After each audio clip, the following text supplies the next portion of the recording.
কুল্লু নাফসিন যায়িকাতুল মাউত। আল্লাহ পাক রব্বুল আলামিন এই অংশের মধ্যে বলেছেন, খুব পরিচিত আমাদের একটি কথা, যেটা আমরা সকলে জানি না? এই আয়াতটুকু, এই এতটুকু আমাদের মুখস্থ আছে না? সকলে জানি না? এর উপরে আমাদের বিশ্বাস আছে না? এর আলোকে দুটি চারটি কথা ইনশাআল্লাহ আল্লাহ যদি চাহে বলার চেষ্টা করবে ইনশাআল্লাহ। আল্লাহ পাক রব্বুল আলামিন এই ছোট্ট একটি আয়াত, একটি মেসেজ আমাদের জন্য। আল্লাহ পাক রব্বুল আলামিন নবী আলাইহিস সালাতু ওয়াস সালামের উপরে পবিত্র কোরআন অবতীর্ণ করেছেন, যাকে আমরা বলি ওয়াহি। ঠিক না ঠিক বলেন? এটার ইংরেজি শব্দ হচ্ছে মেসেজ। আল্লাহ পাক রব্বুল আলামিন নবী আলাইহিস সালাতু ওয়াস সালামের উপরে মেসেজ পাঠিয়েছেন। নবী আলাইহিস সালাতু ওয়াস সালাম এই মেসেজটাকে পৃথিবীর মধ্যে ছড়িয়ে দিয়েছেন এবং আমাদের জন্য এই মেসেজগুলি জীবন আদর্শ হিসেবে আল্লাহর রাসূল সাল্লাল্লাহু আলাইহি ওয়াসাল্লাম রেখে গিয়েছেন। বলুন সুবহানাল্লাহ। এক একটি মেসেজের মধ্যে আমাদের জন্য রয়েছে এক একটি পথের দিশা। ঠিক না ঠিক বলেন? আমরা কথা বলবো না, এদিকে সেদিকে যারা ঘোরাফেরা করতেছি আমরা সকলে মেহেরবানি করে মাহফিল প্যান্ডেলে চলে আসি এবং মাহফিলের সৌন্দর্য আমরা নষ্ট না করি। মুহতারাম হাজিরিন,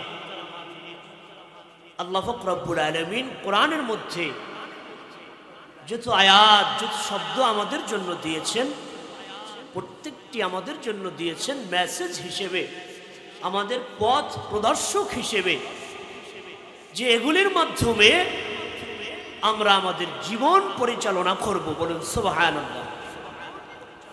আমাদের জীবন পরিচালনা করার জন্য আল্লাহ পাক রব্বুল আলামিনের নাযিলকৃত কোরআন, রাসূলুল্লাহ সাল্লাল্লাহু আলাইহি ওয়াসাল্লামের রেখে যাওয়া হাদিস, আমাদের জীবন ব্যবস্থা, এগুলি যথেষ্ট। বলুন সুবহানাল্লাহ।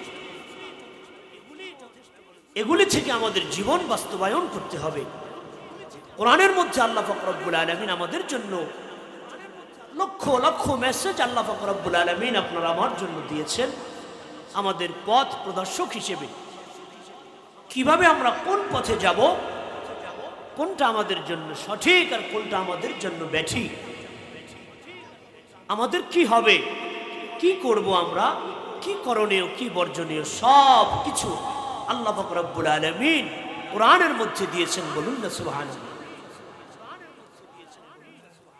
ঠিক এই সূরা আল ইমরানের 185 নম্বর আয়াতের মধ্যে মানব জাতিকে একটা অল্প কথার মধ্যে যেই মেসেজ দিয়েছেন, এই আয়াতের তাফসিরে অসংখ্য অগণিত কিতাব লেখা হয়েছে, যার মধ্যে অসংখ্য আলোচনা দেয়া হয়েছে।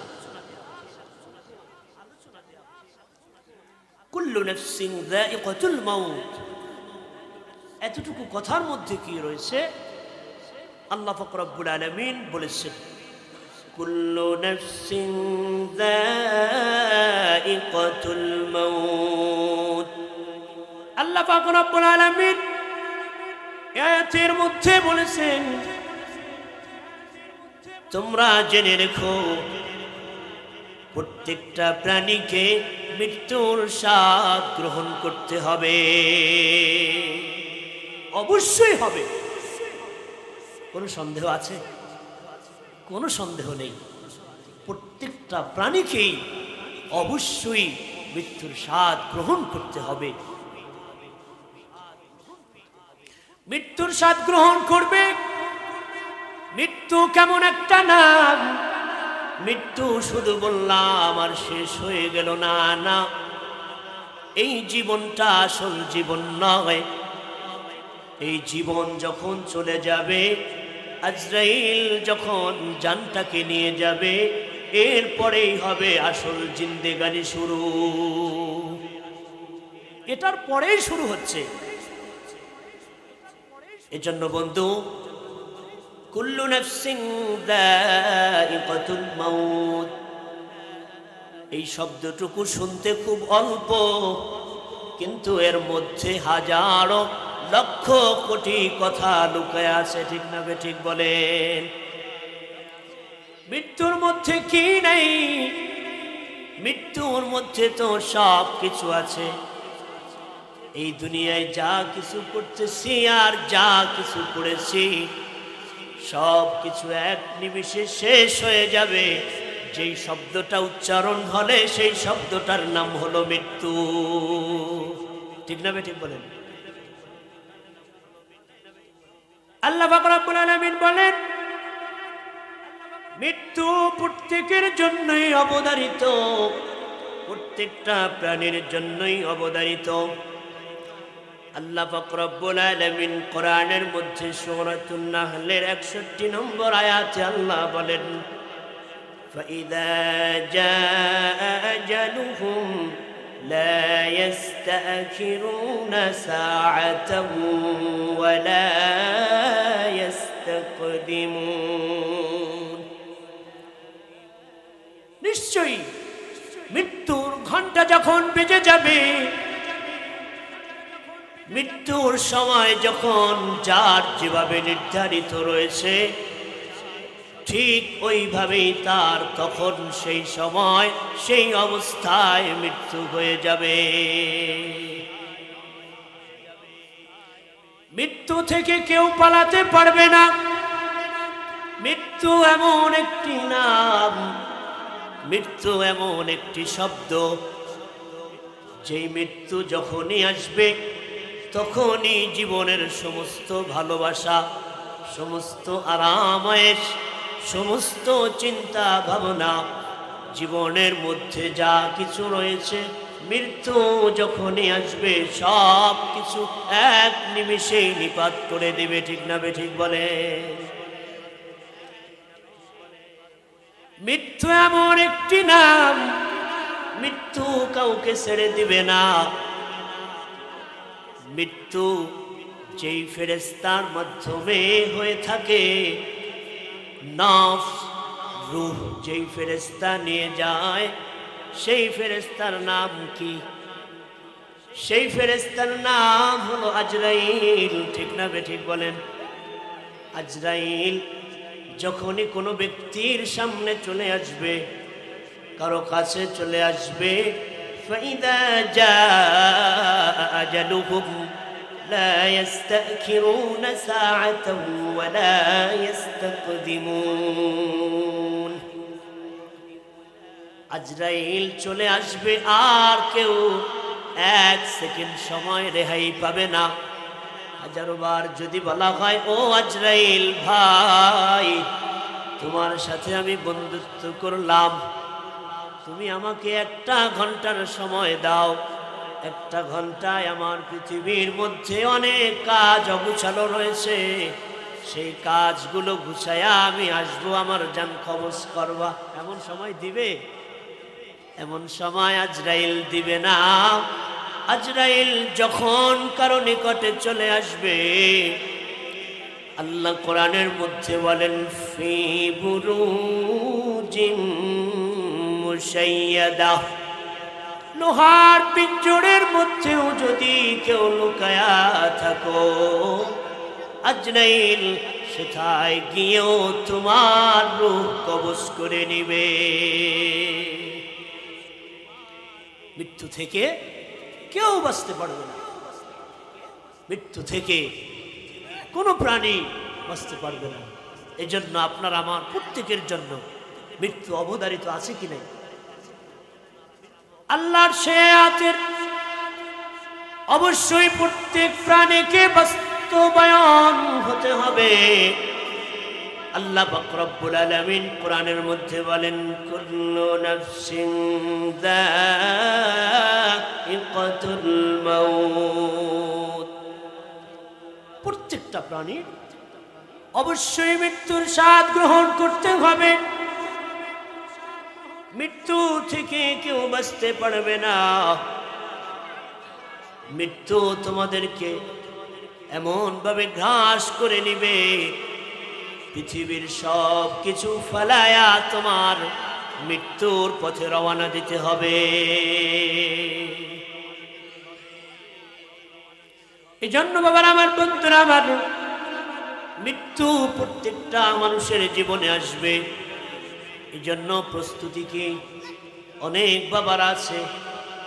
মৃত্যু তো আসবে, মৃত্যু তো একদিন না একদিন হবেই।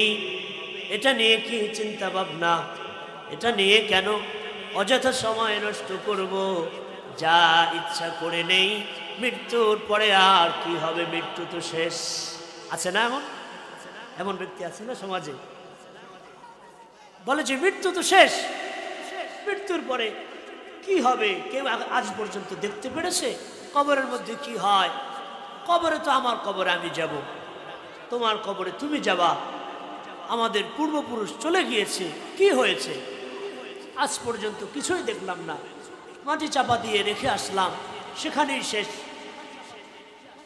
যা ইচ্ছা তাই করছি, যা ইচ্ছা তাই করে নাও, মৃত্যুই তো শেষ। আসলে না, মৃত্যু শেষ নয়। দুনিয়ায় কিছুদিন আমরা এসেছি, ওই মৃত্যুর পরে যেই পথে রওনা দিব, যেই পথে চলবো, যেইখানে থাকবো, ওইখানের জন্য কিছু সামানা দুনিয়া থেকে নিয়ে যাওয়ার জন্য, ঠিক না? পৃথিবীতে জন্য আল্লাহ পাঠালেন, যাও দুনিয়াতে যাও, দুনিয়াতে গিয়ে কিছু সময় আমার ইবাদত বন্দেগী করো। وما خلقت الجن والإنس إلا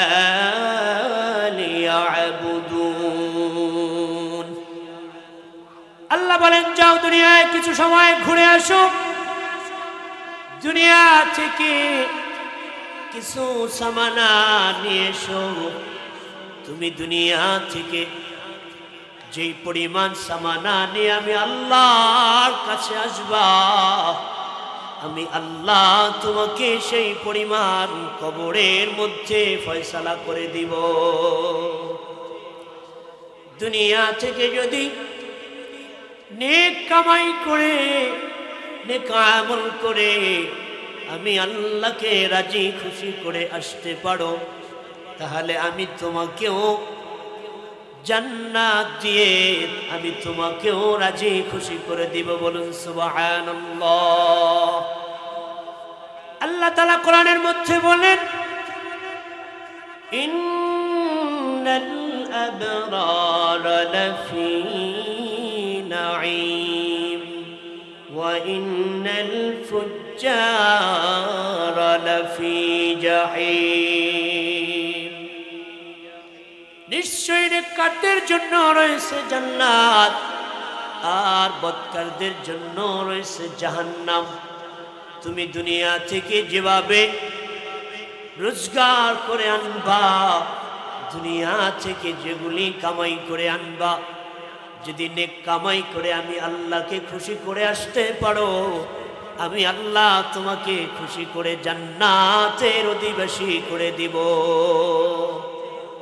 পক্ষান্তরে যদি তুমি আমি আল্লাহর অবাধ্য হয়ে দুনিয়ার মধ্যে চলাচল করো, 20 বছর, 40 বছর, 50 বছরের আয়ু যদি গুনাহের কাছে ব্যয় করো, তাহলে তোমার জন্য আমি যদি আল্লাহ খুশি হয়ে যাই, আমি আল্লাহ তোমাকে বিচার ফয়সালা হিসেবে জাহান্নাম তোমার জন্য অবধারিত হয়ে যাবে। বলুন নাউজুবিল্লাহ। আল্লাহ তাআলা দুনিয়ার মধ্যে পাঠালেন, সব মানুষকে এক পৃথিবীর মধ্যে পাঠালেন। এক পৃথিবীর মধ্যে আল্লাহ পাক রব্বুল আলামিন মুমিন, মুসলমান, মুনাফিক, ইমানদার, বেঈমান সকলকে এক পৃথিবীর মধ্যে চলার, সকলকে এক পৃথিবীর মধ্যে থাকার ব্যবস্থা করে দিয়েছেন। এর মধ্যে আল্লাহ পাক রব্বুল আলামিন একটা চাবিকাঠি লাগায় দিয়েছেন। আল্লাহ কোরআনে বলেন, أفحسبتم أنما خلقناكم عبثا وأنكم إلينا لا ترجعون দুনিয়ার মধ্যে সব মানুষকে আমি এক অবস্থায় পাঠিয়েছি, একভাবে চালাচ্ছি, একভাবে সবাইকে আমি খাওন পড়ন রিজিক দিচ্ছি। এই একভাবে শুধু রিজিক আর এত কিছু দিচ্ছি না, সব মানুষকে আমি একটা চিন্তা দিয়ে দিয়েছি, তারা কোন পথে চলবে। আমি তাদেরকে আমি আল্লাহ তাআলা এই চলার জন্য দুনিয়ার মধ্যে স্বাধীনতা দিয়েছি। ঠিক না ঠিক বলেন? তোমাকে আমি স্বাধীনতা দিয়ে দুনিয়ার মধ্যে পাঠালাম আর বলে দিলাম নেক কাজ করলে ফাদখুলি ফি ইবাদি ওয়াদখুলি জান্নাতি, নেক কাজ করলে হবা জান্নাতি, আর বদ কাজ করলে আমি আল্লাহ নারাজ হইলে হবা জাহান্নামী। তোমাকে আমি পথ দেখায় দিয়েছি, পৃথিবীর বুকে আমি তোমাকে ছেড়ে দিয়েছি, জমিনের মধ্যে তোমাকে আমি ছেড়ে দিয়েছি। এবার তুমি জমিনের মধ্যে চলবা, ফিরবা, খাবা, ঘুরবা, যা মন চাহে তা করবা, কিন্তু তুমি মনে রাখবা যদি সৎ কাজ করে সৎ পথে চলে আমি আল্লাহকে খুশি করতে পারো, তোমাকে আমি আল্লাহ খুশি হয়ে পুরস্কার স্বরূপ জান্নাত দিব। বলুন সুবহানাল্লাহ। জান্নাত চাই না? সকলে চাই না? আল্লাহ তাআলা আমাদের সকলকে জান্নাতের অধিবাসী হিসেবে কবুল ও মঞ্জুর করুন। বলুন আমিন। আল্লাহ তাআলা আমাদের সকলকে জাহান্নাম থেকে চিরমুক্ত করুন। সকলে বলে আমিন। বাবার আমার, বন্ধুরা আমার, আল্লাহ পাক রব্বুল আলামিন পৃথিবীর জমিনে ছেড়ে দিয়েছেন আর আমাদের জন্য চাবিকাঠি রেখে দিয়েছেন। যেভাবে একটা বাবা তার সন্তানকে ছেড়ে দেয়, দুদিন 4 দিন পথ দেখা দেয়, ছোট বাচ্চা পথ চিনে না, এইখান থেকে কেওতা মাদ্রাসা কিভাবে যাবে, ফকির বাড়ি থেকে কেওতা মাদ্রাসা কিভাবে যাবে, সন্তান পথ চিনে না। এবার বাবা সন্তানকে পথ দেখানোর জন্য সকালবেলা বিকেলবেলা হাত ধরে ধরে নিয়ে যায়। একদিন দুদিন নিয়ে যাওয়ার পরে এবার পথ চিনে দেয়। হঠাৎ করে বাবা একদিন সন্তানকে কেওতা মাদ্রাসার বাজারে নিয়ে যায়। বাজার করে এবার বাবা হাতে ব্যাগ একটা দিয়ে সন্তানকে বলে দেয়, ও বাবা, আমি তোমাকে এই বাজারের ব্যাগ দিয়ে দিলাম, যাও এবার ব্যাগ নিয়ে বাড়ি চলে যাও। আর শুনে রাখো, এই ব্যাগ নিয়ে তুমি যে যাইবা, এই দিক থেকে একটা পথ রয়েছে, মেইন রাস্তা যেটাকে বলা হয়, আর একটা পথ রয়েছে ওই যে নদীর পাশ থেকে ঘুরে ঘুরে এখানে আসা যায়। ঠিক না ঠিক বলেন? ও বাবা, দুইটা পথ থেকে তুমি যেতে পারো। এই সদর রাস্তা থেকে যদি তুমি যাও, সদর রাস্তার মধ্যে মানুষজন হাঁটা চলা করে, গাড়ি চলাফেরা করে, তোমাকে কোনো শত্রু আক্রমণ করতে পারবে না।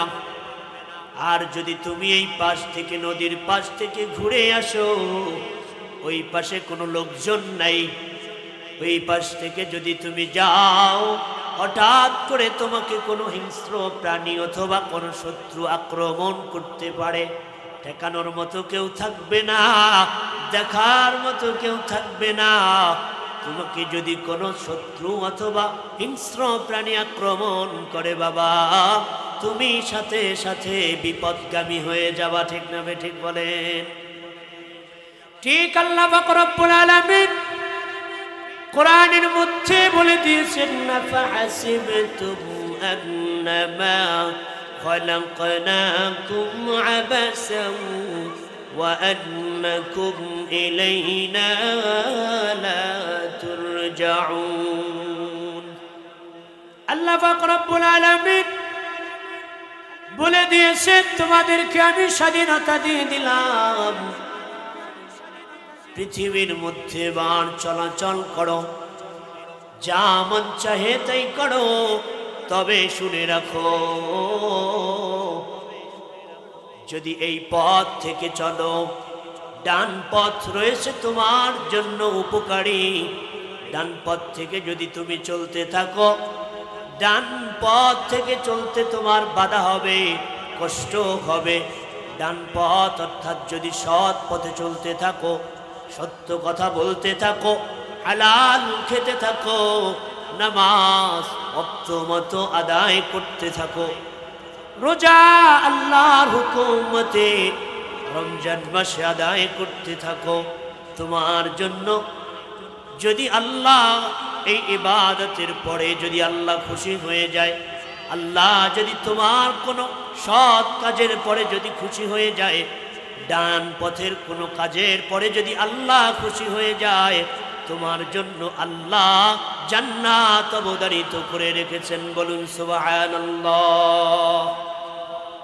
আর পক্ষান্তরে যদি তোমাকে আমি স্বাধীনতা দিয়ে দিয়েছি, এবার যদি বাম পথ থেকে চলো, মিথ্যা কথা বলো, সুদের মধ্যে ডুবে থাকো, আরাম ঘুষের মধ্যে ঢুকে থাকো, জমি ঠেলা আইল ঠেলার মধ্যে যদি ঢুকে থাকো, অন্যের সম্পদ যদি অন্যায়ভাবে হ্রাস করার মধ্যে ঢুকে থাকো, তবে মনে রাখো তোমার জন্য আল্লাহ যদি অখুশি হয়ে যায়, নিশ্চয়ই তোমার জন্য রয়েছে জাহান্নামের নিপতিত স্থান।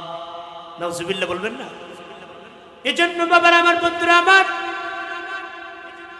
যেই কথাগুলি বললাম, মৃত্যু আমাদের অবশ্যই যখন আসবে, মৃত্যুর পূর্বে সৎ কাজ করব নাকি অসৎ কাজ করব? কোন কাজ করব? অবশ্যই সৎ কাজ করতে হবে, অবশ্যই মৃত্যুর পূর্বে নেক কাজ করতে হবে। মৃত্যু হবে এটা জানি, এজন্য সৎ কাজ, সৎ কাজ, সৎ পথ, নেক কাজ, নেক পথ সব কিছু ছেড়ে দিয়ে ইচ্ছা মতো জীবন যাপন করলে মৃত্যুর পরের জিন্দেগি শান্তি নাও হতে পারে। এজন্য বাবার আমার, বন্ধুরা আমার, কুল্লু নাফসিন যায়িকাতুল মাউত, এই কথার মানে এটা, মৃত্যু আসার পূর্বে এমন ভাবে নেক কাজ করতে হবে, মৃত্যুর আগে নেক কাজ যদি না করি, মৃত্যুর পরে আর নেক কাজ, কোনো কাজ করার মতো সময় আর হবে না। হবে?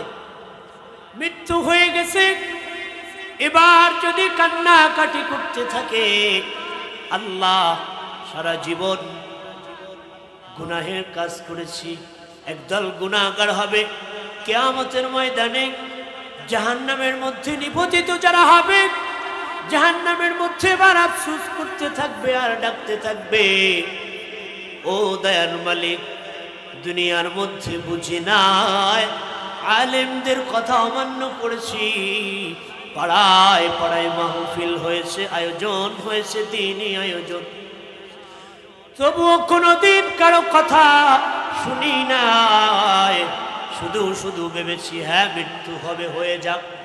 কোনোদিন ভাবি নাই মৃত্যুর পরে কি হবে, কোনোদিন কারো কথা শুনি নাই যে মৃত্যুর পরে যে এক জীবন রয়েছে এর জন্য কি করতে হবে, কোনোদিন কোনো কথা শুনি নাই। মাওলা আমাকে একটু আরেকবার সুযোগ দেয়া হোক, পৃথিবীর বুকে আমাকে আরেকবার একটু পাঠানো হোক, পৃথিবীতে এবার যখন যাব কোনো একটা মুহূর্ত আর নেক আমল ব্যতীত কাটাবো না, চাইলে আর দেয়া যাবে।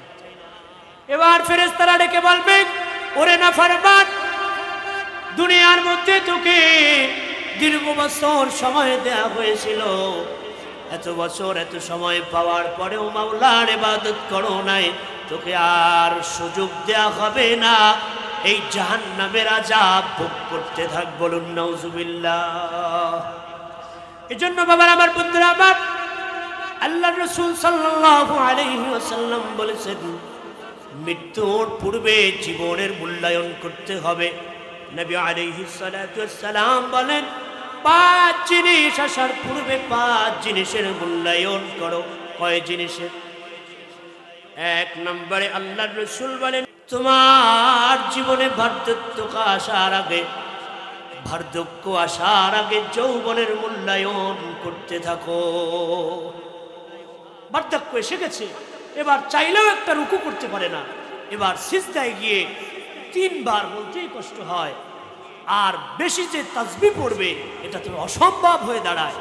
এজন্য আল্লাহর রাসূল বলেন, তোমরা মৃত্যুর পূর্বে বার্ধক্য আসার আগে তোমরা তোমাদের জীবনের সচ্ছলতা, তোমাদের জীবনের যৌবনের মূল্যায়ন করো। 2 নম্বরে রাসূলুল্লাহ সাল্লাল্লাহু আলাইহি ওয়াসাল্লাম বলেন, অসুস্থতা আসার আগে সুস্থতা কদর করো। 3 নম্বরে নবী আলাইহিস সালাতু ওয়াস সালাম বলেন, দরিদ্রতা আসার আগে তোমার সচ্ছলতার মূল্যায়ন করো। কেননা যখন দরিদ্র হয়ে যাবা আর চাইলেও 20টা টাকা ফকির বাড়ি এই সুন্দর মাহফিলের আয়োজনে দিতে পারবা না। 4 নম্বরে নবী আলাইহিস সালাতু ওয়াস সালাম বললেন, ব্যস্ততা আসার পূর্বে তুমি তোমার সুযোগের সময়ের আয়োজন করতে থাকো। 5 নম্বরে নবী বলেন, মৃত্যু আসার পূর্বে তোমার জীবনের মূল্যায়ন করতে থাকো। এজন্য মৃত্যু আসার আগে আমাদের নেক কাজ করতে হবে কি হবে না? আল্লাহ তাআলা আমাদের সকলকে মৃত্যু আসার আগেই আমাদেরকে নেক কাজ করে মৃত্যুর জন্য সদা সর্বদা আমাদেরকে সচেষ্ট থাকার জন্য আল্লাহ তৌফিক দান করুন। সকলে বলি আমিন। ওয়া আখিরু দাওয়ানা আলহামদুলিল্লাহি রাব্বিল আলামিন। আসসালামু আলাইকুম ওয়া রাহমাতুল্লাহি ওয়া বারাকাতুহু।